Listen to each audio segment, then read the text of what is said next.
시청자 여러분 안녕하십니까? 뉴스 현장 시작합니다. 국민의힘 대선 후보로 확정된 김문수 후보가 첫 공식 행보로 국립현충원을 찾아 본격적인 대선 레이스의 시작을 알렸습니다. 김 후보 측과 국민의힘 지도부는 무소속 한덕수 후보 등과의 단일화 논의에도 착수한 걸로 전해졌습니다.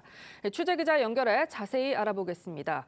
김충영 기자, 첫 일정으로 현충원에서 주요 전직 대통령들의 묘역을 참배했는데 이게 어떤 의미인가요? 네, 국민의힘 김문수 대선 후보는 오늘 오전 9시 서울 동작구 국립현충원을 찾아 이승만, 박정희, 김영삼, 김대중 전 대통령 묘역에 참배했습니다. 김대중 전 대통령 묘역에도 참배를 한 것은 통합의 메시지를 보여주려는 것으로 풀이됩니다. 하지만 민주당 이재명 후보가 어제 자신에 대해 헌정질서 회복과 반대로 간다고 비판한 데 대해선 적반하장, 후안무치라며 비판했습니다. 조희대 대법원장을 탄핵해야 한다는 민주당 주장에 대해서도 히틀러보다 더하고 김정은도 이런 일은 없다고 직격했습니다. 오후에는 경기도 포천 한센인 마을과 의정부 제1시장을 찾아 주민과 상인들을 만납니다. 네, 무소속 한덕수 후보와의 단일화도 큰 관심사인데요. 지금 논의에 착수한 상태입니까? 네, 국민의힘 지도부는 김문수 후보 캠프를 찾아 단일화 논의에 착수한 것으로 전해졌습니다. 지도부는 어제 김 후보의 축하를 전하는 자리에서 무소속 한덕수 후보와 단일화 로드맵에 대한 이야기를 나눈 걸로 알려졌습니다. 김 후보는 오늘 현충원 참배 후에도 지도부를 다시 만났는데 김 후보 측은 우선 선대위를 구성하고 단일화의 시기와 방식을 논의해보겠다는 입장인 것으로 전해졌습니다. 한덕수 후보 측과 단일화 회동 등에 대해선 아직 합의에 이르지 못한 것으로 알려졌는데 국민의힘 지도부는 실무 일정을 고려해 오는 7일까지는 단일화가 마무리돼야 한다는 입장입니다. 지금까지 정치부에서 전해드렸습니다. 주말을 맞아 민주당 이재명 후보도 분주하게 움직이고 있습니다. 이 후보는 나흘째 지역 골목골목을 찾는 경청 투어에 집중하고 있는데요. 취재기자 연결해 자세한 소식 알아보도록 하겠습니다. 자, 이채영 기자, 이 후보 오늘 일정 전해주시죠.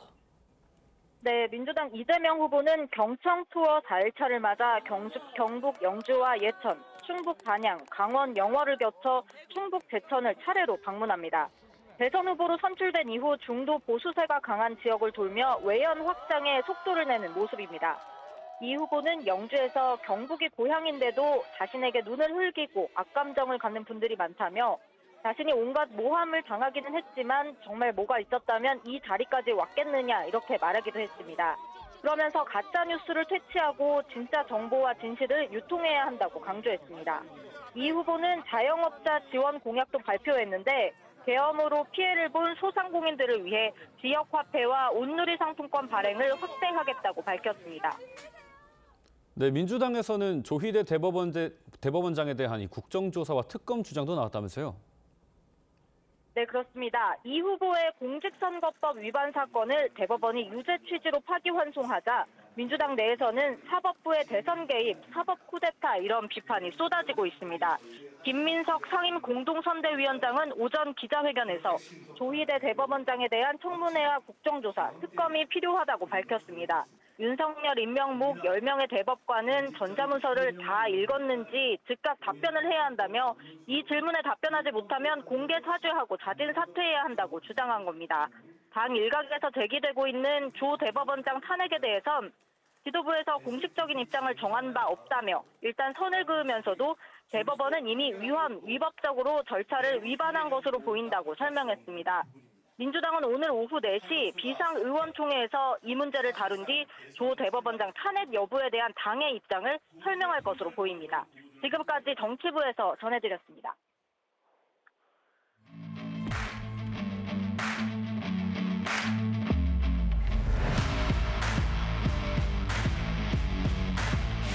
제가 미울 겁니다. 제가 뭘 그리 잘못한 것도 제가 정말로 뭐가 있어서 이 자리까지 왔겠어요.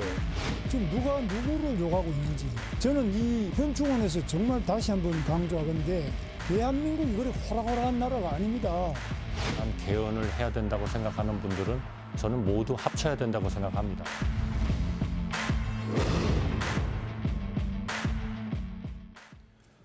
자, 김문수 전 고용노동부 장관 21대 대선에 나설 국민의힘 후보로 선출돼 단일화란 숙제를 앞두고 있습니다. 이재명 민주당 후보는 민생 행보에 집중하고 있는데요. 당 내에서는 대법원장 탄핵 의견이 점점 힘을 얻고 있습니다.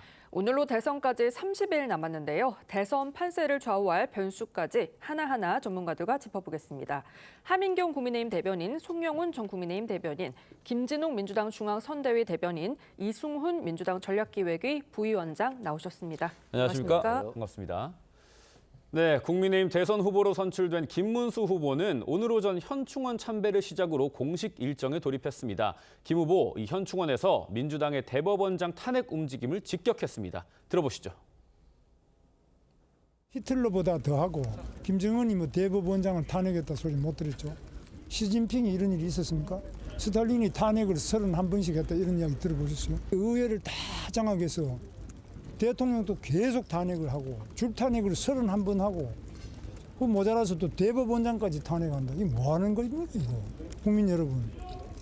이런 것을 용서할 수 있습니까? 네, 김문수 후보 첫 공식 일정에서 조희대 대법원장 탄핵 움직임을 보이는 민주당을 향해서 히틀러 김정은보다 더하다 이렇게 날을 세웠는데 반 이재명 연대에 방점을 찍는 거라고 봐야 될까요?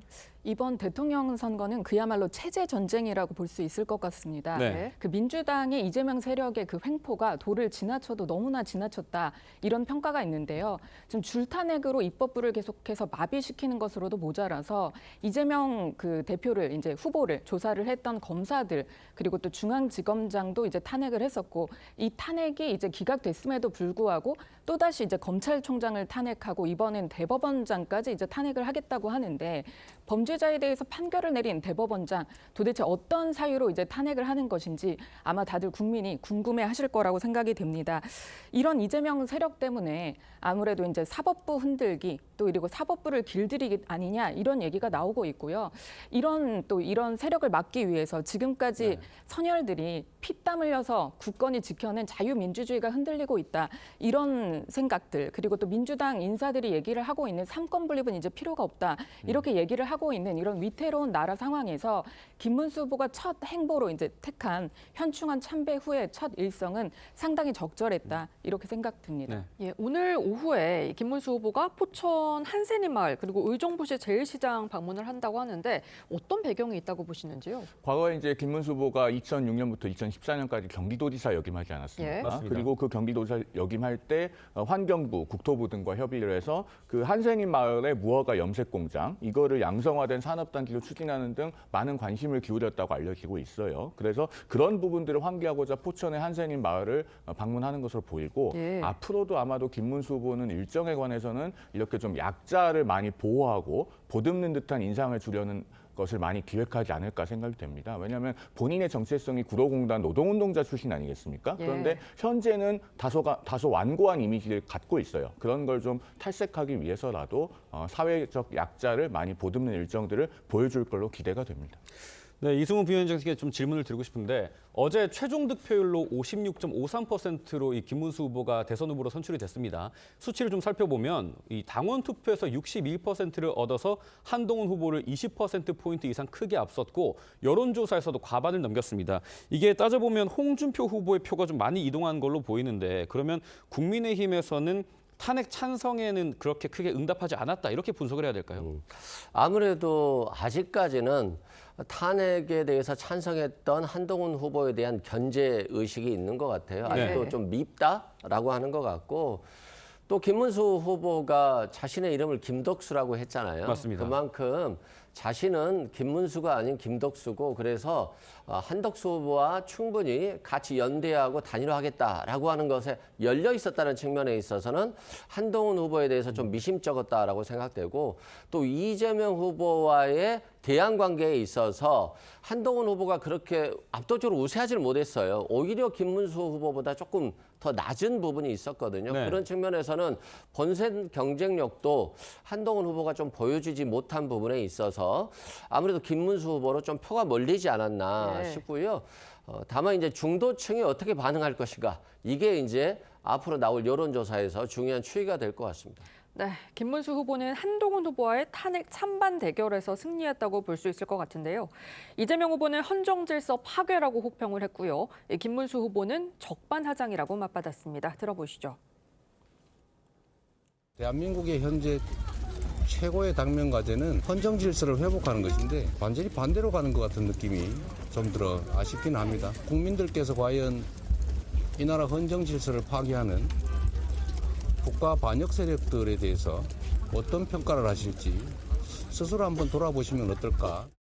말할 수 있는 사람이 말하는 것이 옳은데 도저히 입에 담을 수 없는 사람이 저보고 그런 이야기하는 것에 대해서는 한마디로 적반하장, 후한무치 그렇게 생각합니다. 네, 이재명 후보는 반헌법 민주공화국 파괴 세력 연합이다. 민주당에서는 내란 잔당과 내란 2인자의 결승전이 성사됐다고 비판을 했는데 어떤 취지로 이렇게 혹평을 한 걸까요?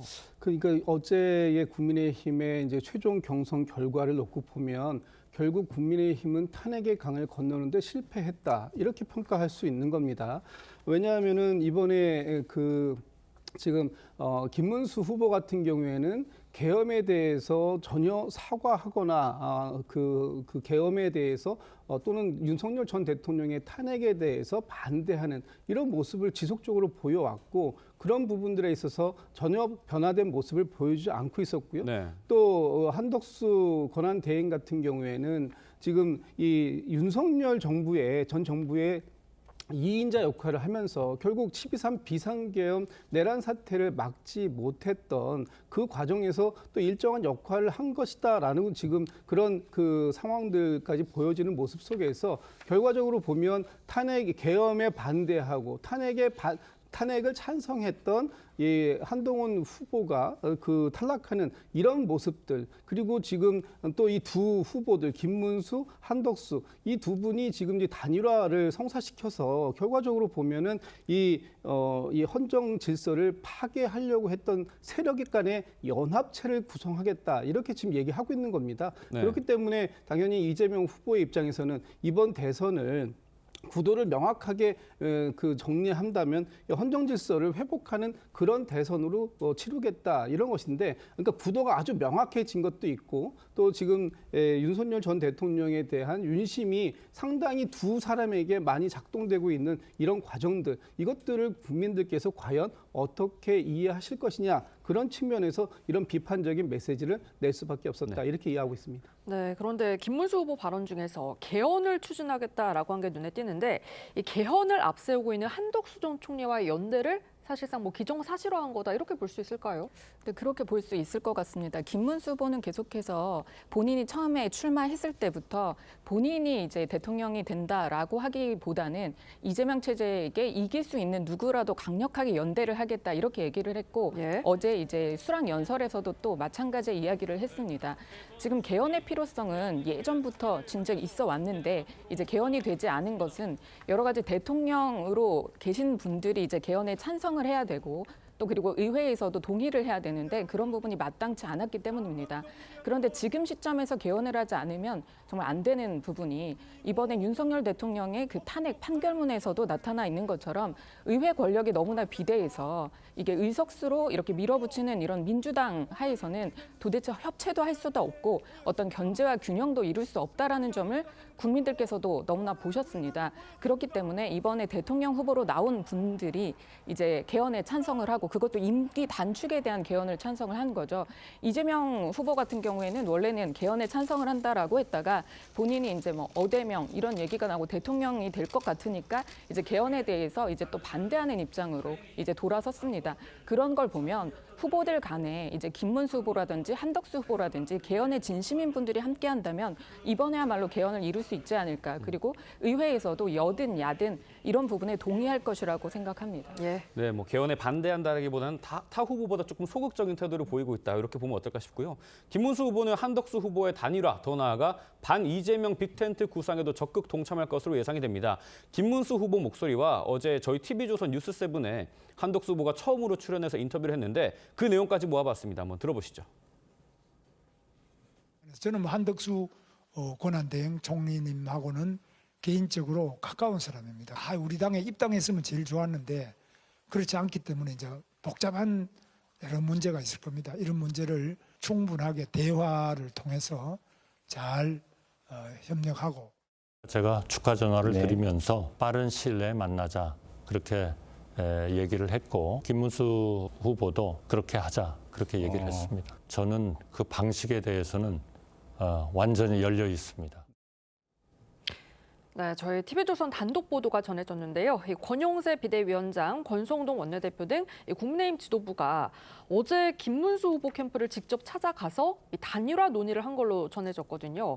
이 구체적인 단일화 로드맵에 착수를 했다 이렇게 볼 수 있을까요? 일단 단일화를 하기 위한 여러 가지 시도는 착수했다고 보여집니다. 그리고 정말 이 대법원 전원합의체 판결조차 불복하고 보복성으로 경제부총리 탄핵을 하고 대법원장 탄핵 소추마저 하겠다고 하는 이런 반헌법적인 이재명 민주당 세력에 맞서기 위해서 구도를 1대1로 정리해야 되지 않느냐, 그런 국민적인 여망이 존재하는 것은 사실입니다. 그렇기 때문에 단일화 논의는 앞으로 이루어질 것으로 보이긴 합니다만 다만 언제 어떻게를 지금 예단하기는 대단히 어려워 보여요. 왜냐하면 김문수 후보는 어제 국민의힘의 후보로 선출됐습니다. 당원과 국민이 선출한 후보이고 그 당원과 국민이 선출한 후보가 충분히 컨벤션 효과를 누리기도 전에 다시 후보 지위가 어떻게 보면은 위험해질 수도 있는 단일화 협상과 단일화 절차에 응하라고 하는 것은 성급한 측면도 있어 보여요. 그렇기 때문에 김문수 후보도 자신의 컨벤션 효과를 충분히 누리면서 어떻게 단일화를 해나갈 것인지를 구상할 시간을 줄 필요가 있다고 생각을 하고 그런 점에서 아마 김문수 후보도 여러 가지 숙고를 하고 있지 않을까 하는 생각이 듭니다.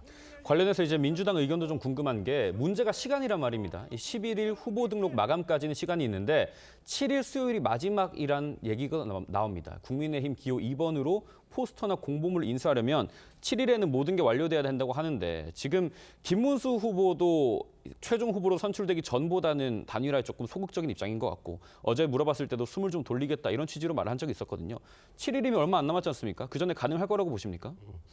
뭐 가능할 수도 있고 안 가능할 수도 있을 것 같아요. 일단 김문수 후보 같은 경우는 김덕수 후보로 당선이 됐는데 일단 막상 해보니까 본인이 또 대통령 될 수 있다라고 생각되지 않겠어요? 이재명 대표의 사법 리스크도 생겼고 그렇기 때문에 한덕수 후보와 지금 당장 할 경우에는 본인이 좀 어렵겠죠. 그래서 시간을 최대한 끌고 선대위를 구성하면 김문수를 위한 선대위가 되기 때문에 선대위부터 구성하자. 그리고 단일화 방법을 시도하자라고 하지만 홍준표 후보가 바로 탈당까지 했잖아요. 그건 자신의 캠프에 왔던 국회의원들이 사실상은 한덕수 후보와의 단일화를 위한 캠프에 온 의원들인 것처럼 보였거든요. 김문수 후보도 좀 그런 걸 느낄 거예요. 김문수를 지지한 줄 알았더니 실은 한덕수 후보를 지지하기 위해서 왔다라고 했을 때는 또 상처를 받을 수 있기 때문에 그 과정에 있어서 조금은 어려운 부분이 있을 것 같고 자꾸 뭐 개헌을 한다는데 개헌을 왜 하는 겁니까? 뭐 예를 들어서 대한민국 국민들의 기본권을 위해서 하는 건가요? 뭐 자유권을 위해서 하는 건가요? 그냥 3년으로 단축하겠다는 거잖아요.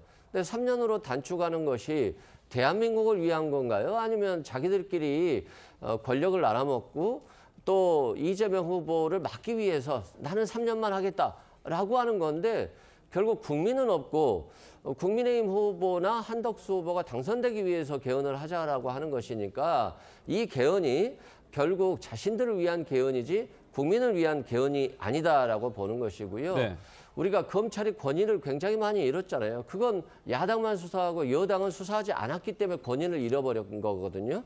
마찬가지죠. 윤석열 대통령도 자꾸 국민을 위한 정치를 하지 않고 자신을 위한 정치 그리고 야당을 배제하는 정치를 했기 때문에 권위를 잃어버린 거거든요. 근데 사법부의 이번에 빛의 속도로 한 판결은 최소한 기록도 보지 않고 최소한의 기록조차도 보지 않고 3일 만에 이재명 유죄 판결을 결정해버렸기 때문에 결국 이걸 중도층이 받아들일 수 없는 것이고 민주당 지지층이 받아들일 수 없는 거거든요. 그래서 지금은 이제는 사법부마저도 권위를 잃어버린 것 같은데요. 권위를 꼭 다시 찾아야 된다 이런 말씀드립니다. 네, 짧게 부탁드립니다. 그 대법원 전원합의체 판결문을 한 번이라도 제대로 보셨으면 부실 심리가 됐다는 취지로 말씀 못 하실 겁니다. 전체 판결문이 90여 쪽을 이루고 특히나 그 76쪽부터 78쪽까지 보면은 다수 의견에 대한 보충 의견으로 5명의 대법관이 어떻게 이 사건을 심리했는지가 잘 나와 있습니다. 네. 졸속으로 심리된 사건에서 법정 의견이 30페이지가 넘고 반대 의견이 40페이지 정도 되고 또 거기에 반대 의견을 반박하는 다수 의견의 보충 의견이 있고 거기에 대해서 재반박하는 반대 의견에 대한 보충 의견까지 있는 것은 불가능하죠. 오히려 충실하게 심리가 되었다는 것이 그 네. 판결문에 자세히 나와 있으니까 우리 국민들께서도 한번 읽어보시면 좋겠다는 생각이 듭니다. 예, 이 김문수, 한덕수 후보 단일화를 넘어서 이 반 이재명 빅텐트 여부도 대선의 최대 이슈인데요. 이낙연 전 총리는 한덕수 후보와 공감이 가는 점이 있다라면서 가능성을 열어두고 있고요. 이준석 후보는 단일화에 선을 긋고 있는데 이낙연, 이준석 후보 끌어안기에 성공할 수 있을 거라고 보시는지요? 아무래도 지금 이제 이 대선이 이제 체제 전쟁이다 계속해서 말씀드리는 부분입니다. 이게 이재명 후보가 민주당의 후보기 때문에 오히려 이런 빅텐트, 뭐 그랜드 텐트가 가능할 것이다 이런 이제 전망이 많이 있고요. 특히나 그 이낙연 후보 같은 경우에도 이미 이제 한덕수 총리와도 이제 뜻을 같이 할 수 있겠다라고 이렇게 말씀을 하신 바가 있고 이준석 후보 같은 경우에도 좀 약간 부정적인 의견을 나타내고 있지만 그래도 만날 의향이 있다라고 이렇게 밝힌 만큼 아마도 이제 지금은 보수 진보 가리지 않고 다 같이 뜻을 합쳐야 이렇게 이제 체제에서 그러니까 자유민주주의를 지킬 수 있다라는 그런 사명감이 있기 때문에 아마 가능하지 않을까 저는 그렇게 생각하고 있습니다. 네, 지금 국민의힘에서도 해결해야 될 문제들이 있습니다. 안철수 의원이 김문수 후보에게 계엄과 탄핵에 대해 국민께 사과해달라 이렇게 오늘 목소리를 높였는데 그 배경이 뭔지 한번 들어보시죠. 이제는 국민 앞에서 계엄과 탄핵에 대해 사과하실 때라고 생각합니다. 그것이야말로 이재명을 막을 첫 번째 명분입니다. 계엄과 탄핵의 강을 넘어야 승리의 길이 열릴 수 있을 것입니다. 두 번째로 개헌을 공약해 주십시오. 개헌은 다음 대통령이 반드시 이루어야 할 시대적인 과제입니다. 이제 더 이상 개헌을 미루는 것은 역사 앞에서 죄를 짓는 일입니다. 네, 지금 뭐 국민의힘에선 여전히 탄핵을 두고서 찬성과 반대가 엇갈리고 있는데요.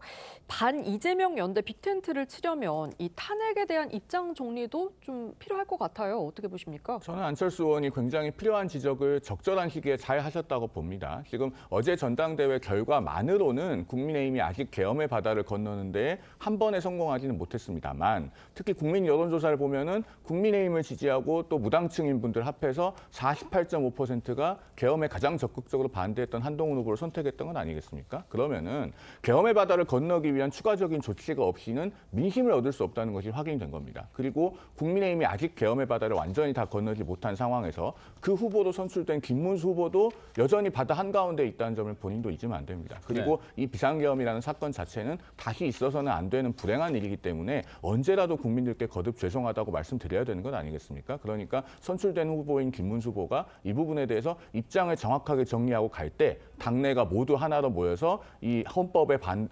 반헌법적이고 무도한 이재명 세력을 막는 데 똘똘 뭉칠 수 있을 것이다. 그런 말씀을 드리고 싶습니다. 네. 그 안철수 후보의 말은 100번 지당한 말씀을 하셨다고 봅니다. 제가 아까도 말씀드렸지만 이번 국민의힘의 경선에서 결국 탄핵의 강을 건너지 못했다 이렇게 말씀을 드렸습니다.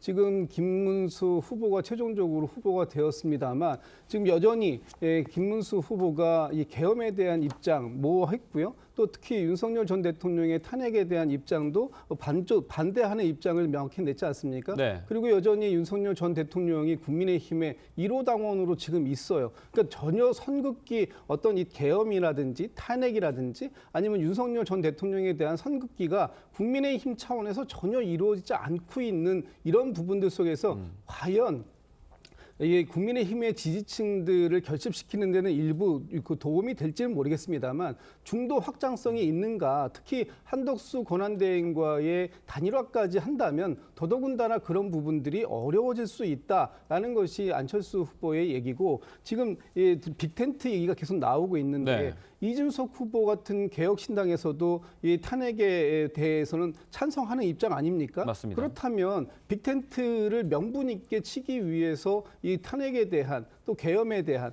윤석열 전 대통령과의 관계에 대한 입장이 명확하게 나오지 않는다면 아마 빅텐트의 이 기둥을 하나도 세우는 것조차도 어려울 수 있다. 이런 취지에서 아마 안철수 전 후보가 말씀하신 게 아닌가 싶습니다. 네, 민주당 소식도 좀 짚어보겠습니다. 민주당 초선 의원들을 중심으로 이 조희대 대법원장을 탄핵해야 한다는 공세 목소리가 높아지고 있습니다. 오늘 김민석 최고위원의 목소리 들어보겠습니다. 조희대 대법원장을 향한 청문회와 국정조사, 특검이 필요합니다. 국민 앞에 공직자의 설명 의무에 따른 즉각 답변을 요구합니다. 김구, 조봉암, 장준하, 노무현을 잃었듯이 이재명을 잃지는 않을 것입니다. 김대중을 지켜 대통령을 만들었듯 이재명을 지켜낼 것입니다. 네, 김민석 의원님 말씀을 들어보니까 이재명 후보를 독립운동가 김구, 조봉암 선생 등과 동일선상에 놓고 비교를 하고 계신데 국민의힘에서는 이게 비교 대상으로 좀 적절하다고 생각하십니까? 전혀 맞지 않죠. 이재명 대표가 이번에 대법원에서 유죄 취지로 이제 파기환송된 부분은 정치인의 거짓말에 대한 부분이고 허위사실 유포를 이제 유권자들 앞에서 아무렇지도 않게 했기 때문이고요. 지금까지 이제 전과 4범 그리고 이번에 전과 5범이 이제 되는 것이고 앞으로 남아있는 많은 범죄 같은 경우에도 독립운동을 했던 그런 분들과 비교할 수가 없고 이전에 노무현 대통령이나 김대중 대통령이나 비교할 수 없는 이거는 개인적인 부분에 대한 사법적인 부분으로 이제 판단을 받은 것입니다. 이렇게 이제 불편하게 비교를 한다는 것은 참으로 놀라운 일이 아닐 수 없고 김민석 의원이 얘기하는 것은 누가 봐도 대법원장을 지금 탄핵을 하는 것이 맞는가 이런 부분에 대한 명분인지 몰라도 어떤 국민도 아마 지금 이재명 후보가 그런 범죄로 인해서 지금 계속해서 민주당 얘기하는 것은 탄압을 받고 있다라고 얘기를 하는데 네. 그런 탄압이라고 생각하는 분들은 아무도 없을 것입니다. 오히려 민주당에서 그 거대 의석수를 가지고 힘을 가지고 지금 밀어붙이고 있는 게 사법부에 대한 이제 탄압입니다. 이런 부분은 해서는 안 된다. 네, 이렇게 말씀드리고 싶습니다. 네, 오늘 민주당은 긴급 의원총회를 진행을 하는데요. 이재명 대선 후보의 선거법 위반 사건, 이 파기환송심에 대한 대책을 논의하기 위한 긴급 의총으로 관측이 되는데 어떤 대책들이 나올 거라고 보시는지요? 글쎄 다양한 얘기들이 나올 것 같습니다. 그중에서도 특히 이 대법원에서 전원 합의체를 불과 한 이틀 만에 지금 9일 만에 판결을 내렸다라고 하지만 결과적으로 보면은 22일 날 전원 합의체로 바로 넘기고 그날 바로 그 선고를 한번 22일 날 이 전원 합의체가 한번 모여서 회의하고 24일 날 바로 회의 2번 하고선 이 사안에 대한 결론을 내렸다는 거잖아요. 그만큼 지금 이재명 후보와 관련된 기록이 6만 쪽이 넘습니다. 그런데 이것을 어떻게 한 이틀, 3일, 아무리 길게 잡아서 며칠 동안을 한다고 하더라도 그 기록을 제대로 검토는 하고 결론을 내려야 되는 것 아니냐. 그런 검토가 제대로 되지 않았다면 졸속적인 그런 이 판단이었고 이 사법부가 노골적으로 대선에 개입하려고 하는 것 아니냐. 이재명 후보에 대해서 이렇게 사법부가 정치적인 그 판단을 내릴 수 있는 것이냐. 아마 이런 부분들에 대한 강력한 비판들이 나올 것 같고요. 예. 그 이후에 이제 어떤 결과들을 진행해 나갈 것인지 하는 부분에 대해서 논의할 겁니다. 아마 지금 이 문제 때문에 이재명 후보를 우리 당에선 더 확고히 옹립하고 갈 수밖에 없다. 더 확고히 지켜야 된다라는 그런 얘기들도 나올 것이라고 좀 저는 보고 있습니다. 네, 대법관 탄핵 의견 관련해가지고 김문수 후보는 히틀러보다 더하고 김정은도 이런 일은 없었다라고 했고 국민의힘도 논평을 냈는데요. 집단 광기 수준의 사법부 압박이다. 이런 강한 표현을 썼습니다. 한마디로 말씀드려서 독재 국가로 가는 길에 미리 보기 같은 것이다. 이렇게 말씀드리고 싶습니다. 자, 헌법재판소의 8대0 대통령 파면 결정은 승복의 대상이고 대법원 전원합의체 10대2 유죄 취지 파기환송 판결은 불복해도 되는 겁니까? 전혀 그렇지 않잖아요. 둘 다 승복해야 대한민국이 법치국가이고 공화국으로의 기초가 유지되는 겁니다. 그런데 민주당은 어떻게 하고 있습니까? 이재명 후보 본인은 내 생각과 많이 다른 판결이라고 공개적으로 이야기를 하고 그리고 민주당은 그날 밤에 밤 10시 반에 국회에 경제부총리 탄핵소추안을 상정해서 노골적으로 보복을 했습니다. 그걸로도 모자라서 아예 대법원장을 탄핵소추하겠다는 이야기가 공공연히 나오고 있습니다. 만약에 이재명 후보가 대통령이 되는 세상이 되면 사법부가 독립적으로 정권과 여당의 불리한 판결을 단 하나라도 내놓을 수 있을지 정말 걱정됩니다. 우리 국민들 지금 밤잠 못 이루고 계실 거라고 생각합니다. 네, 지금 뭐 이렇게 시끌시끌한데 이재명 후보는 오늘 경북과 충북 등을 찾아서 민생 행보에 나섭니다. 이 후보는 탄핵 움직임에 대해서 그렇게 밀고 가시라, 저는 현장에 있겠다 이렇게 말을 했는데 좀 당 움직임에서 본인을 분리시키려는, 좀 떨어져 있으려는 이런 인상도 좀 주는 것 같습니다. 그렇죠. 본인은 대통령 후보니까 당연히 대통령 후보로서의 활동을 하는 것이고, 지금 사법부 판결에 대한 대처는 선대위에서 하는 게 맞다라고 생각되고요. 자꾸 국민의힘 주장을 보면 주술이 판치는 것 같아요. 이재명 후보가 대통령이 되면 독재를 할 것이다. 그냥 추정이잖아요. 뭐 이런 상상력이 왜 이렇게 높은지 모르겠는데, 독재는 윤석열 전 대통령이 한 거 아닌가요? 검찰권 이용해서 3년간 야당 대통령 후보 수사밖에 한 게 없지 않습니까? 그리고 검찰 권력 이용해서 할 거 다 했잖아요. 그리고 헌법재판소 결정에 대해서도 8대 0으로 결정이 나왔으면 먼저 우리도 헌법재판소의 결정을 존중한다. 그러니까 너희들도 인정하라. 대법원 결정을 인정하라. 라고 그래야 되는 거 아닌가요? 자신들은 헌법재판소 결정 인정하지 않으면서 너희들은 먼저 인정하라? 이거 자체가 저는 말이 안 된다라고 생각되고요. 그렇습니다. 헌법재판소도 상당히 오랜 기간 수기 과정을 거쳐서 5대 3이냐 8대 0이냐 이런 논란이 있었고, 국민들 입장에서도 많은 고민들을 했었어요. 네. 그런데 대법원의 결정은 3일 만에 나온 거잖아요. 이 3일 만에 나온 결정을 어떻게 인정을 하겠습니까? 그리고 7만 쪽에 달하는 기록인데 뭐 좋습니다. 다 읽을 시간이 없겠죠. 예. 그럼에도 불구하고 최소한의 기록은 봐야 되지 않겠습니까? 네. 그런데 3일 만에 결정을 내렸다는 것 자체는 대법원이 이재명 후보를 대통령으로 인정하지 않겠다라고 하는 것이니까 이건 누가 봐도 정치적인 의견이고, 결국에는 사법부에 대해서 민주당 입장에서 보면 견제하지 않을 수 없다라고 말씀드립니다. 네, 의견 주시죠. 제가 좀 짧게 말씀을 드려야 될 것 같은데요. 일단 대법원 전원합의체가 3일 만에 판결한 게 아니죠. 사건이 대법원에 올라오면서부터 검토를 시작했을 거고, 최종적으로 판결은 36일 만에 나왔습니다. 두 번째, 변호사니까 잘 알고 계시겠습니다만은 대법원은 법률심입니다. 그렇기 때문에 모든 기록을 한 글자 한 글자 다 보는 게 아니고 원심 판결이 법리적으로 타당한지를 가려서 파기환송 여부를 가리는 것이죠. 마지막으로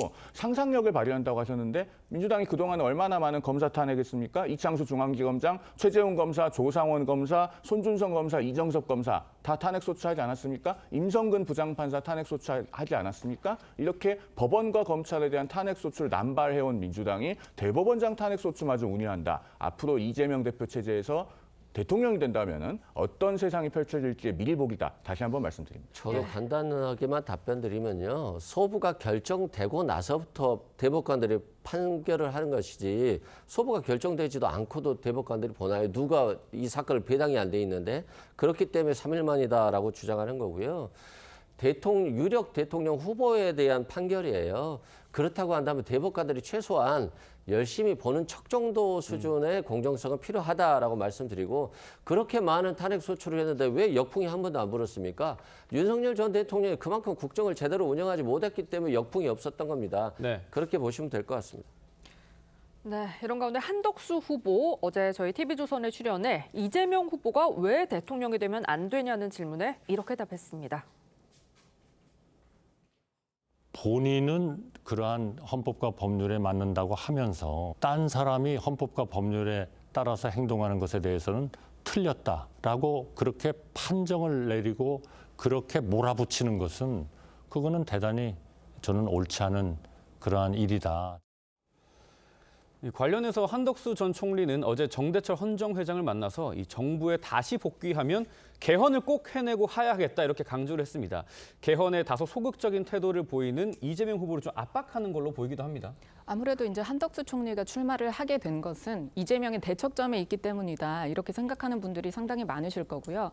그리고 이재명 후보 같은 경우에 이제까지 얘기했던 그 모든 것들이 사실 오늘이 다르고 내일이 다르고 이런 부분이 너무나 많기 때문에 정치인들이 말에 무게가 있어야 된다. 그리고 또 개헌에 대해서 찬성을 했다가 또 갑자기 본인이 대통령이 될 것 같으니까 소극적인 태도로 이제 내란 종식이 먼저다라고 얘기를 하면서 반대하는 취지의 그런 얘기를 하는 것은 해서는 안 된다. 그런 부분을 다시 한번 한덕수 후보가 이제 꼽은 것이라고 생각을 하고 있습니다. 그 한덕수 후보께서는 지금 개헌을 위해서 대통령에 출마했다고 하는데 개헌 왜 하는 건지 잘 모르겠습니다.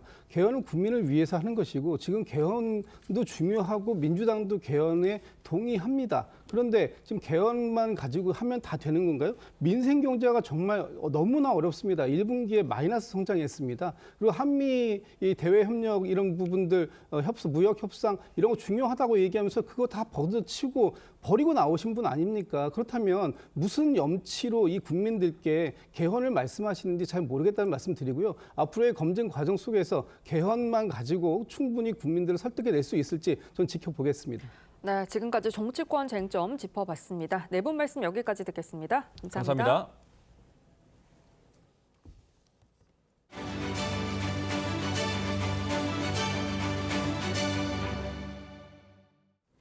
투자의 대가로 불리는 워렌 버핏 버크셔 해서웨이 회장이 60년 만에 깜짝 은퇴를 선언했습니다. 트럼프 대통령을 겨냥해 무역이 무기가 돼선 안 된다며 쓴소리도 했습니다. 보도에 이정민 기자입니다. 미 네브라스카에서 열린 버크셔 해서웨이 연례 주주총회에서 워런 버핏 회장이 돌연 은퇴를 발표했습니다. The time has arrived where Greg should become the chief executive officer of the company at year end. 올해로 94세인 버핏은 60년간 이끌어온 버크셔 해서웨이를 연말까지만 경영하고 그레그 아벨 버크셔 해서웨이 부회장에게 지휘봉을 넘기겠다고 선언한 겁니다. 4일 열릴 이사회에서 아벨 부회장이 연말부터 CEO 자리에 오르도록 추천하겠다고 했습니다.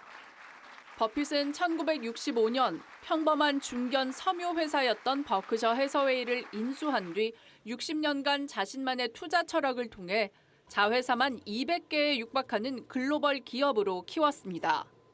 이날 버핏은 도널드 트럼프 미국 대통령의 관세 정책에 대해 우려를 표했습니다. Trade should not be a weapon. And 또 최근 증시의 급락에 대해선 극적인 약세장이 아니라 시장의 일부일 뿐이라며 감정이 투자를 좌우해선 안 된다고 조언했습니다. 우리 돈으로 약 235조 6,200억 원대의 순자산을 보유한 미국 최고 부자 중 한 명인 버핏은 현재 보유 중인 버크셔 해서웨이 주식은 그대로 보유할 거라며 주주들을 안심시켰습니다. TV조선 이정민입니다.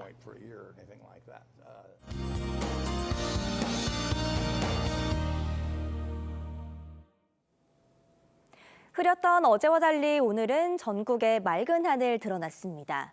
낮 기온도 어제보다 4도에서 크게는 8도가량 오르며 포근하겠는데요. 서울 20도, 대전 22도, 대구 23도로 일교차가 크게 벌어지겠습니다. 감기 걸리지 않도록 체온 조절 잘하시기 바랍니다. 오늘 전국적으로 바람이 강하게 불겠습니다. 특히 강원 동해안에는 강풍주의보가 내려진 가운데 순간 풍속 초속 20m 이상의 강풍이 불겠습니다. 산불 등 각종 화재 예방에 유의하시기 바랍니다. 어린이날이자 석가탄신일인 내일은 비가 내리겠습니다. 오후부터 밤 사이 전국 곳곳에 비가 조금 내리겠고요. 비는 연휴 마지막 날인 화요일까지 오락가락 이어지겠습니다. 이후 금요일에는 전남과 경남, 제주에 비 소식 들어있습니다. 날씨였습니다. 네, 5월 4일 일요일 TV조선 뉴스 현장은 여기까지입니다. 함께해 주신 여러분 고맙습니다.